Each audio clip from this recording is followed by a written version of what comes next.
What? You haven't uploaded in a while, mate. To be fair, I probably should.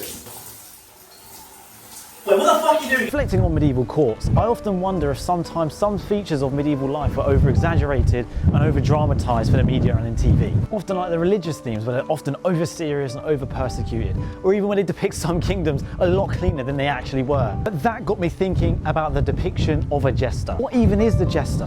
Why was he, out of anybody in the kingdom, allowed to criticise the king and get away with it? What was that about? And also, is that depiction of a jester and what we understand to be a jester true? And does that entity still exist to this very day? Just so you know, I'm on holiday in Cape Verde right now, so the background's going to be different from the skits I've prepared for this video. So starting off, what is the historicity of a jester and when did that stuff even start? Sometimes they go by jester, fool, buffoon, they all mean the same, but he paid to perform comedic and silly acts. It is thought that the English word jester wasn't in use until the Tudor period in England during the 16th century. However, it's thought to have come over here during the French Norman influence. It's said to have originally come from the French word gestor, which means storyteller in the French language. We commonly use the phrase jester to refer to these entertainers nowadays, but they've also gone by the minstrel or bawder. Once again, these pronunciations, I'm not sure I'm getting them right, but these are roughly what these words mean. I'll make sure to put them on the screen so you see exactly what I'm referring to. To go back to our friends the Romans, they had a term in Latin called palatro. The origins of this word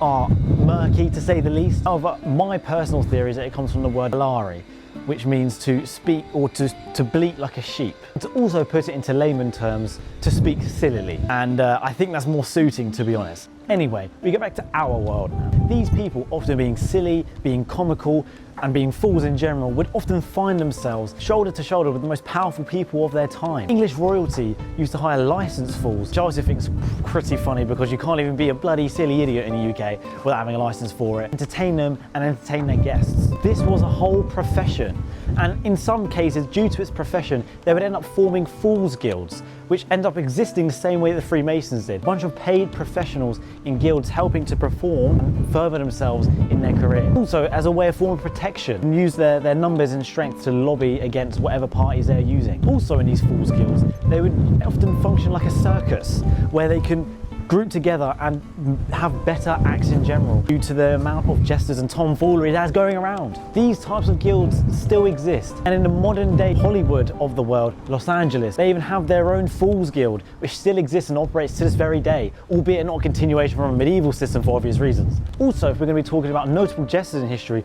all we have to do is just look at Shakespeare. A lot of his performances and plays were acted in by jesters. He even had jester experts as a convoy following him to wherever he was performing. But you know what, before I even continue anymore, let's see what the life of a jester is really like.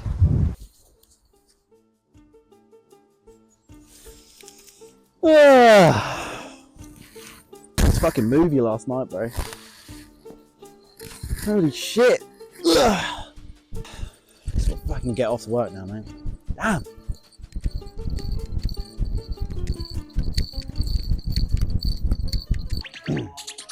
Yeah, your mum's a scat. I love cat. Yeah, what's that? The petal. Yeah, I deserve a medal. That's it.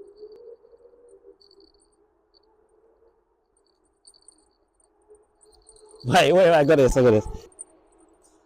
Take wiggle.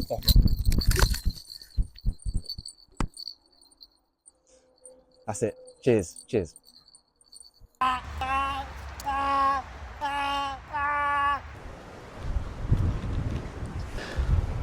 So overall, not a bad life to have in the medieval period, considering a lot of people were either serfs or slaves to their lords. But one thing is inaccurate about that depiction. So the phrase Jester's Privilege refers to a set of privileges that the jester would get that other nobles didn't within the king's courts. Most nobles would never ever criticise the king, but why could the jester do it and the nobles couldn't? It doesn't make any sense, especially for somebody who's perceived as being less than ordinary people. If you look at classic and traditional image of a jester, you'll see it normally has one and two things. You'll normally have a crown of bells and a marotte. And if you look at it from that perspective, it looks scarily similar to that a medieval king of Europe would have. It would have a crown and a scepter. This is done on purpose as a way to mock the king in a way that nobody else could, and they could actually get away with it. Marotte is there to mock the scepter, whereas the crown of bells is there to mock the king's crown, which is quite audacious in medieval society. And in a way, even though not on paper, they would unexpectedly, despite being viewed as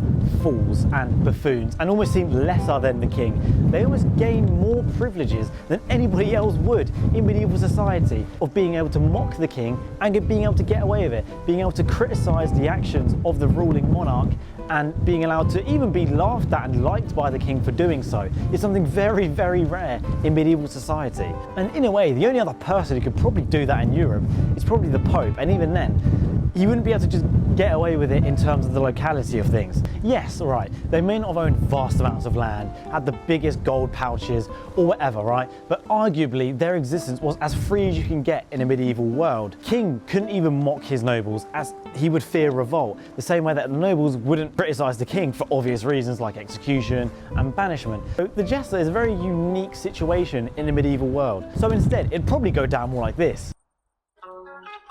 Yeah. 1 second, mate. I know you're excited, but any second now. Yeah. Your mum's a scat. I love cat. Yeah.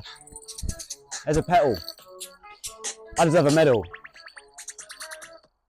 That's it, man. That's fucking amazing. Cheers, cheers, cheers, cheers, mate. Thank you, thank you, thank you. You know what? It's fucking weird. You're meant to like have a fucking crown on your head, but you're a fucking king. Why don't you have a fucking crown? Yeah, mate, you're actually on something there. Yeah, I know. Fucking, honestly, mate. Fucking, such a shit king. What the fuck? Can I have a payment now, mate? Pay up. Yeah, good job today, mate. 3 conquers. 1, 2, 3. Thank you, sir.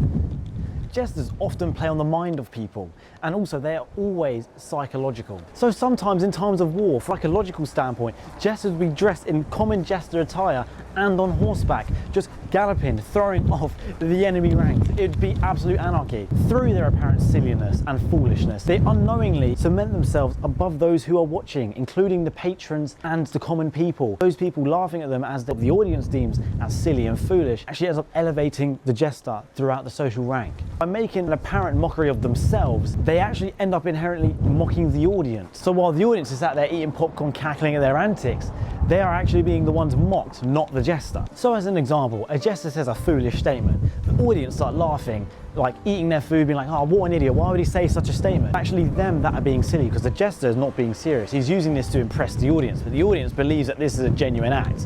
So the audience is the ones being silly. In a way, the jester is then elevated above the audience. As an example, bringing this to the modern day, some people would say there's not really a modern equivalent. Some people would say Hollywood. I personally believe influencers in some way are a modern continuation of jesters, because they are not those with a bunch of riches. These are people that, whether through strategy or foolishness, end up usurping the monetary benefits of looking stupid. Also, this benefit doesn't have to be monetary. It can be a way of somebody making their way into a group setting or certain circle. It can be a way of somebody making fun of themselves in order to elevate themselves within the social hierarchy of whatever environment they are in. And I personally believe there are thousands of modern jesters online currently in our space. And that is the thing about Jester's Privilege. It speaks to human nature in a very, very subtle way. And there's a story that comes to my mind when I think of the modern influencer jester. If any of you are familiar with early YouTube, you remember the YouTuber called Nigahiga. In one of his videos where he talks about his life experiences, he talks about growing up in an American school. He is Asian by descent. He said that growing up into school, he would also often be bullied for his Asian appearance and nerdy appearance at the same time. And the way that he was able to get out of that circumstance was by playing into these jokes, by making himself more of the joke than what they believed. And in a way, that's when the bullying stopped for him, and that's when he actually ended up being put into the popular kids group through making fun of himself. That's how he was able to escape bullying. And now for me, I believe this is the Jester's Privilege effect at play. By making fun of himself and making himself seem less serious, other people point, laugh at him.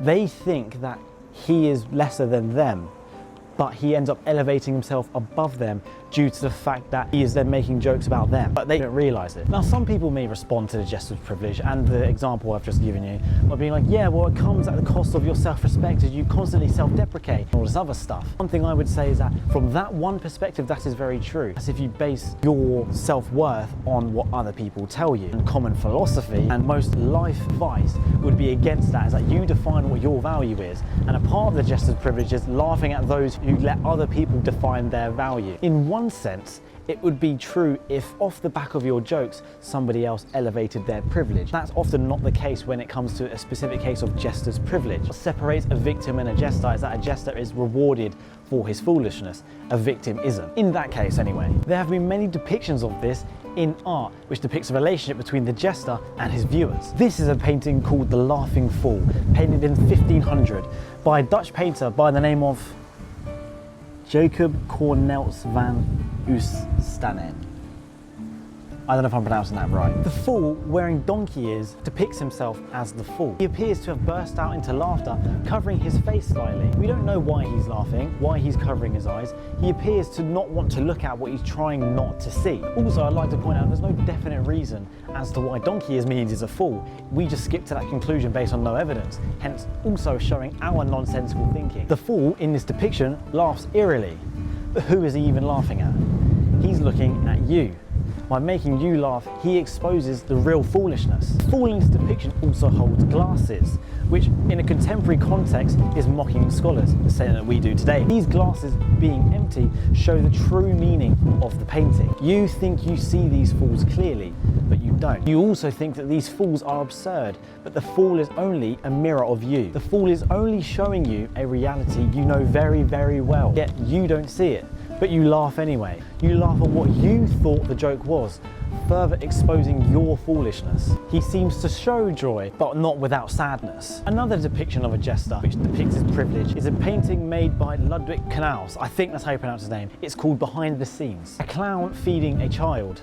On the right, his wife speaks to a rich man. This also speaks to the clown's status in society. Clown also being another word for jester. Clown instruments lay across the floor. A man opens the curtain to reveal a tightrope with the current performance coming to an end, demanding the clown's presence out into the circus. He feeds himself through self-deprecation, also by sacrificing his perceived respect. By appearing to be a fool when self-deprecating himself, he feeds his family. The wife speaking to the wealthy man in a way highlights what those not involved in the foolery are tempted by. They do not see the mission.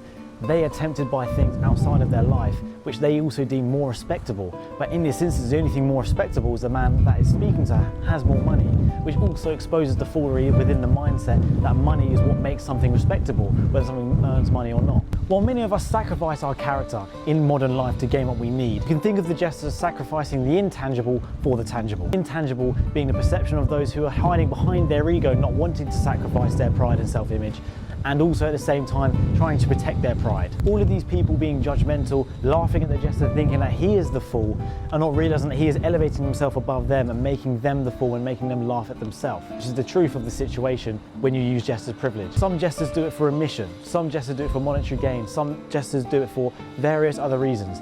However, the thing is that they are getting is something tangible, not intangible, like those who are laughing at the jester. They think the message of the jester is to laugh at this idiot, look at this guy's stupid compared to me. Whereas it is them that is being laughed at. And in a way, they laugh at a man who they believe is lesser than them, which if they were above that, they would know that's not the case, that no man is above them. So it depends, which one would you rather be? The person who's perceived to be in Lululand by others, or be the others who are in Lululand but are perceived to be in reality?